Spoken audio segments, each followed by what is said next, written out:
Chapter 6 of Alien Headbutt has just dropped, so hey, let's go ahead and talk about it. We drew in our group where we left off last week. Seems like there's actually 20 of these pterodactyl-looking aliens flying around, so already double what we counted last week. Oga decides to be the one to sacrifice himself to run reconnaissance, see what's up with these aliens, see if there's any weakness in their armor. And then all of a sudden, the aliens start going after him, bombarding him, almost like kamikaze pilots in a way. And at first, Oga's like, okay, maybe I can dwindle their numbers down just a little bit as I'm just running around the place. But Tatsumi points out, hey, they're not dwindling their numbers. In fact, they're almost like a turret in a way where they're employing their own strategy of going down to attack as soon as they hit the ground, getting back up, going around the building, and coming back down again. So almost like they have infinite ammo going after Oga here. So Oga's just like, okay, I need to run away. He goes back to where the group is, and it turns out there's like 100-meter radius that the birds just can't get to, or that they're protecting or anything. So we got to come up with a strategy here, and luckily Oga is perfectly fine with being the bait for this plan that Tatsumi has created, which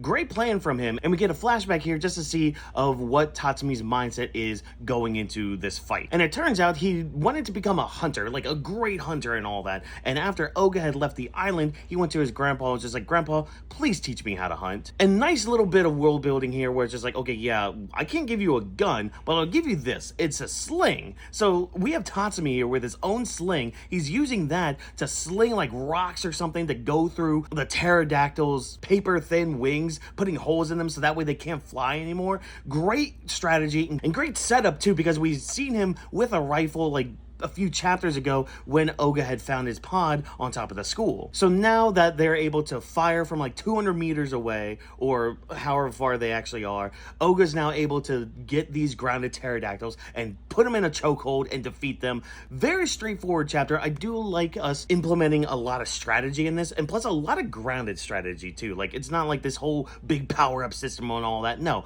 we're using our hands, we're using slings, we're using just ground level base moves and tools and all that. I really like that. I'm looking forward to seeing what's gonna come next. I'm assuming these pterodactyls are gonna do something, because we do note that they're only as big as like a large dog. So they're not big aliens. There's just a lot of them. But I'm wondering if there is going to be like a boss version of them. But we'll have to wait and find out with chapter 7 next week. Let me know down in the comments what you thought of this chapter.